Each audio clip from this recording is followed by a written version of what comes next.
किसान सम्मान निधि योजना के अंतर्गत 22वीं किस्त जारी किया। बिहार के किसानों के खाते में 73.34 लाख किसानों को 1467 करोड़ रुपए की राशि हस्तांतरित की गई। देश किसान और खासतौर पर बिहार के किसानों के हालात में लगातार सुधार हो रहा है। चाइना में और दुबई में मखाना हमारा गया है और यही नहीं, हमें जीआई टैग प्राप्त हुआ है जर्दालू आम। प्रधानमंत्री किसान सम्मान निधि योजना के अंतर्गत आज 22वीं किस्त किसानों को डीबीटी के माध्यम से हस्तांतरित की गई। वहीं बिहार सरकार के कृषि मंत्री रामकृपाल यादव ने कहा है कि आज 22वीं किस्त जो है किसानों के खाते में हस्तांतरित की गई है। वहीं अगर बात करें पूरे देश में तो 9 करोड़ 32 लाख किसान हैं, उनके खाते में ये राशि हस्तांतरित की गई है। वहीं अगर बिहार की बात कर ली जाए तो 73,34,000 से ऊपर किसानों को ये राशि दी गई है और लगभग 1647 करोड़ रुपए उनके खाते में डीबीटी के माध्यम से भेजा गया है। पहले आपको सुनवाते हैं कि क्या कह रहे हैं कृषि मंत्री रामकृपाल यादव। किसान सम्मान निधि योजना के अंतर्गत 22वीं किस्त जारी किया गया है और इसका लाभ देश के किसानों को तो मिल ही रहा है, बिहार के किसानों को भी मिला। और आज बिहार के किसानों के खाते में 73.34 लाख किसानों को 1467 करोड़ रुपए की राशि हस्तांतरित की गई है। मैं समझता हूँ कि माननीय प्रधानमंत्री जी की सोच के अनुकूल किसानों को एक नई योजना के तहत बहुत सारा पैसा उनके खाते में जाती है ताकि उनके हालात को स्वयं को ठीक कर सके, हालात ठीक करने का काम कर सके।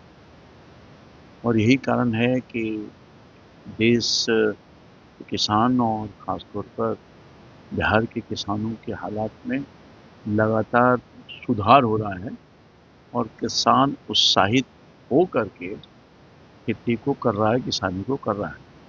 हमारी निर्भरता लगभग 70% से अधिक किसान खेती और किसानी पर निर्भर करते हैं। तो हमारे राज्य की समृद्धि के लिए किसानों को समृद्ध होना आवश्यक है और उसी कड़ी में प्रधानमंत्री जी की विशेष कृपा है।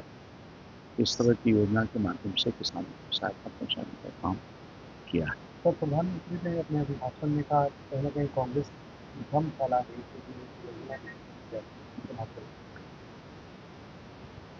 2014 से लगातार जनता के आशीर्वाद प्राप्त करके प्रधानमंत्री जी ने किसानों की सेवा, मजदूरों की सेवा और राष्ट्र के विकास की गति को बढ़ाया है।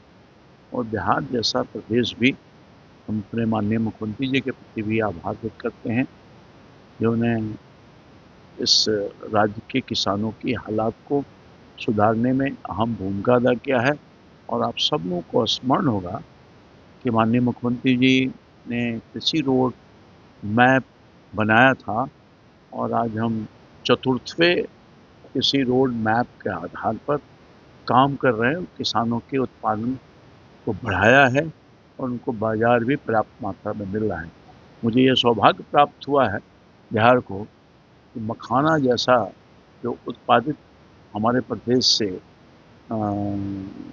जो सामग्री है खाने का, उससे राज्य और देश तक नहीं बल्कि दुनिया के थाली में पहुंचाने की अच्छी व्यवस्था की गई। हाल के दिनों में आपने देखा होगा कि चाइना में और दुबई में मखाना हमारा गया है और यही नहीं, हमें जीआई टैग प्राप्त हुआ है जर्दालू आम, कतरनी चावल, लीची, इन सब चीज़ों का, मखाना सहित इन सब चीज़ों को हमारे किसान उत्पादित कर रहे हैं और हमें हमारी पहचान सिर्फ देश नहीं दुनिया में करने का। आपने इस साफ तौर पर सुना कि कृषि मंत्री रामकृपाल यादव कहते हुए नजर आ रहे हैं कि जिस तरह से प्रधानमंत्री ने किसानों के प्रति सोचा है और लगातार किस्तें उनके खाते में डीबीटी के माध्यम से दी जा रही थी, आज वो 22वीं किस्त है और कहीं न कहीं इन छोटे-छोटे लाभों से कहीं न कहीं किसानों की स्थिति है अच्छी हुई है और प्रधानमंत्री ने ये अच्छा काम किया है।